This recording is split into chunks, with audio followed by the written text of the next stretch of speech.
So what's up, and welcome back to a World of Tanks review of the FCM 50 ton. Now, this tank is a French Tier 8 premium heavy tank, and as you can see, I've had a pretty bad win rate with it, but I've honestly been doing really good damage. I've just been getting really unlucky. Been getting some pretty bad teams I've been playing on the weekend, so it's not the greatest. Well, it's pretty close to the weekend, so still have some of the aftermath going on World of Tank weekends. So still pretty shit teams, but it took me a couple of games to learn the playstyle of this. I'm still learning, I suppose, but this tank is a lot of fun. I would recommend it to any more experienced player. By more experienced, I mean probably above average and better. This tank is, I mean, it's fun to drive, but it's kind of unforgiving because it has a huge lack of armor, and if you go to the wrong place, like, this tank is basically a medium tank with a heavy tank sticker slapped right on it. It's not at all a heavy tank, it's really a medium tank. It's a medium tank with, it's like the CDC, but it's basically a bigger CDC with slightly more armor and slightly worse stats, other than the gun. The gun is very good. But the armor does actually give you a chance of bouncing. As you can see, it's 120 by 80 by 80 all around, everywhere. Except for the, obviously, the weak spots, which are, well, I mean, this entire tank's a weak spot, honestly, for the tanks it fights. But it does have preferential matchmaking, which, it doesn't have the HD model yet because you can't see the inside of the gun barrel, but it already still looks pretty attractive, honestly. But oh, maybe it does. It does have its HD model. I am dumb, man. But excuse me there. This tank is very, very good. Very unforgiving, like I've said. Its armor does give a chance to bounce, but really it's not likely. Obviously, the weak spots are even weaker. Good luck hitting the lower plate. If you do, you're probably going to bounce, honestly. Unless you overmatch, then you won't bounce, but the guns that'd be overmatching it probably won't be in the same matchmaking, unless it's a tank destroyer or something like that. Its gun is good. It has a very good gun. It's a 90mm. It has a pretty good rate of fire, especially for a heavy tank, I suppose. The pen is good for a preferential matchmaking tank, and so is the gold pen. I mean, I'd say it's probably worth the gold rounds, but just in case we're in this anything like an E75 or a VKB or something like that, which is really the only tanks you're really going to be having too much trouble getting through if you aren't getting like the side or rear of the tank, which is basically what this tank is. I wouldn't. It is a medium tank, so I would, but it's technically a heavy, I suppose, because it says it is. But this is a flanking heavy tank. This is very good for flanking. Its accuracy is not the greatest, but it's not the worst. Like normally the Russian tanks have worse accuracy. Its aiming time 2.3 seconds, not bad at all. Not amazing, but not bad. It's pretty good. And obviously the weight doesn't really matter since it's a premium tank. The thing about the dispersion at 100 meters, the .36, honestly, it feels more accurate than that. Even though it's not, it just feels far more accurate. It's like the KV2. Most times it feels more accurate than .6 accuracy. It feels more like .1, honestly, if you're fully aimed. And if this thing is fully aimed, I would honestly say this is probably more like .33 accuracy for the most part. I pretty much hit the target every time. And I've been able to snipe. I cupola sniped last game in this tank. I cupola sniped an IS-6 from like 200 meters. So it was a couple times in a row as well. So maybe I just had some pretty lucky RNG shots, but it worked. Now let's go in here. Now, contrary to popular belief, this tank is not actually 50 tons. It is. There we go. And that's not what I wanted to do. Mother trucker. It is. It's there it is. It's 54 tons. You've been lied to. Can be 55 tons. Yeah. Well, its view range isn't bad. It's 400 meters. It's pretty good, actually, especially for a heavy tank of any sort, really. Its top speed is good. Backwards is not the greatest, but it's good. Well, honestly, it has a reverse speed as fast as the mouse's speed and going forward. 51 kilometers an hour forward, which is amazing for a heavy tank.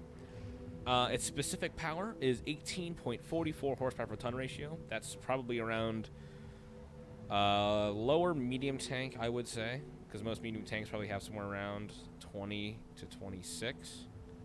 That's what I think, at least. I'm not. Don't quote me on that.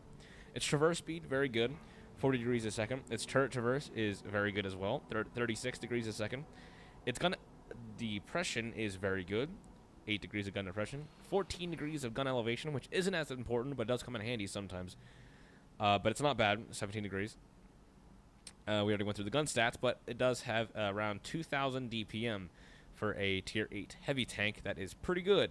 Its hit points is 1,500, which is right around the same, or right around the average for Tier 8, I'm pretty sure.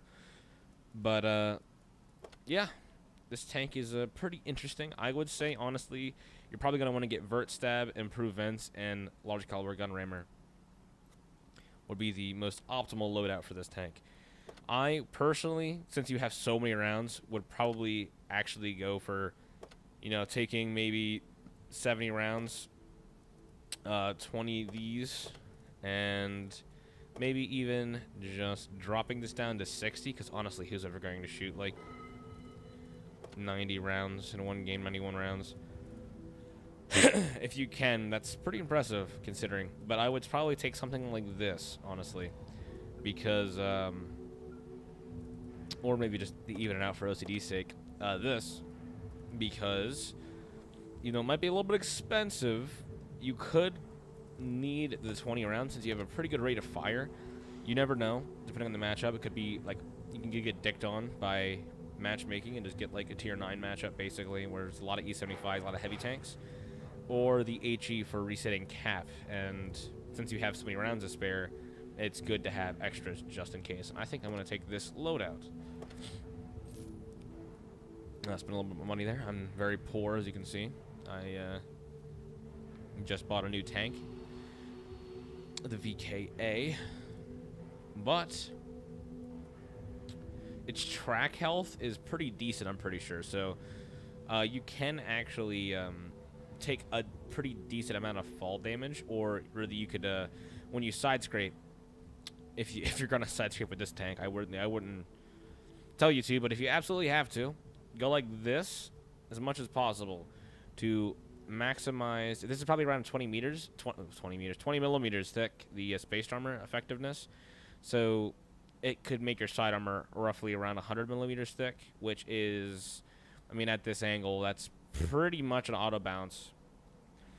Its frontal armor is not great, but it's not horrible, actually. It's 120 millimeters. If you can angle it right, you will get some pretty good bounces, especially from angles like this.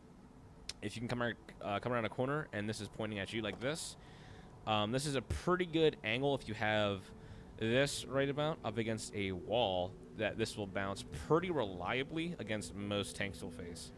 Obviously, in a Tier 8 match, more than a Tier 9 match.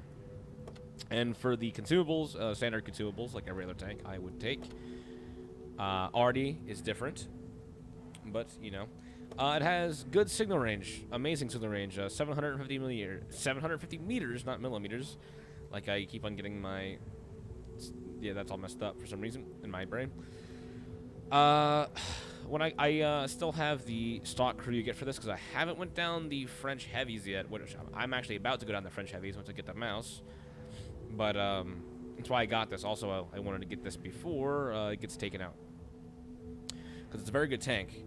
But I don't have any. I don't have a crew to throw in it, so I've been training up my crew, and that kind of explains why I kind of got shitty stats a little bit. But no excuse. Its view range isn't great for me right now. Oh, I mean, it is great, honestly, for a heavy tank. Most, like, Russian heavy tanks have maybe, if you're lucky, 400. Oh, not 400. What the hell am I talking about? That's view range. If you're lucky, it has 400. My view range, I'm basically blind right now because the shitty crew. But with the vents and everything, it should bring it up pretty decent amount, considering vents brings it up 5%. So, yeah, it's pretty decent. It'll bring it all up above, like, 420, something like that. And, yeah, of course, you have to blaze the radio at that point. But, I mean, I don't really know. There's too much more to go on. I would probably get camo for camo's sake because it looks cool. Something like this, maybe. That looks pretty cool. And then something like this, this. Yeah, go with the color scheme. And that looks pretty cool, actually. It looks kind of like a frosted over ogre. Ogres have layers. 240,000. Should I buy that? Probably not. Considering I need money to buy tools. But, just close this down here. I'd say that's pretty much it. I don't think I've really forgotten anything. Checking over it really quick. I'm pretty sure I got most of it. No, all of it, rather. But I think that's pretty much about it. Crew skills, actually. Let me do that real quick. What I would do for crew skills is, probably go for Sixth Sense first, and then I'd probably go for Jack of all trades with all my crew members. But then I would probably get repair first on all of these, honestly. But repairs are firefighting. But I'd probably get snapshot, that improve your accuracy with the gunner. And for this man right here, I would probably get this tank's amazing for ramming, so that's always a good one right here. Because it's 50 tons, it has pretty decent frontal armor. But I'd probably go for smooth ride or off-road driving. Probably smooth ride at first, then off-road driving. Maybe clutch braking. You never know. All those are pretty good for this tank, considering this tank is a handling kind of tank, I suppose. This, probably situational awareness, because this tank can be used for sniping, if need be. I wouldn't advise it all the time, though. And for the loader, I would probably go with safe stowage, because the armor on this tank is not very good and can be penetrated very easily. And, who likes to get ammo racked for a shot of the game? It's more likely with this tank than most other heavy tanks. I have bounced quite a few shots. Right here, you will probably bounce the most shots off your mantlet. The likelihood of your mantlet really getting hit is, anybody shoots you there, that's pretty dumb, but you never know. Some people do. It probably won't go through. I couldn't guarantee it. I don't know how thick it is. I'd probably say somewhere around 150 to 200 millimeters thick, and IS-3 will punch right through that with no problem with an AP round. But with heat or HE, that'll absorb a lot of damage, if not all the damage, and plus your gun as well. The model on this tank looks very, very good. I would like to take a moment to appreciate the model. It is this right here. This is pretty awesome with the sledgehammer and everything, and the pry bar and the other mischievous death tools. Other than that, it looks pretty plain. Actually, you'd be surprised the amount of shots you'll bounce off your ass, because it's probably around 90 to 100 millimeters thick right here. So, well angled, your ass will bounce some pretty good shots, but I would honestly angle with your... If you're going to angle at all your armor, I would angle with your frontal armor, since you'll use the maximum amount of armor effectiveness, I guess is the best way to put it. But honestly, this tank looks very, very good. The tracks are kind of weird, considering most other tanks. They look kind of weird, but I like them. They look a lot like Twinkies or like Ho-Hos or something. Looks pretty cool. But I think that's just about it, honestly. But like it if you liked it. Dislike if you didn't. And if you didn't, please tell me why in the comments. And I think that is it for this episode.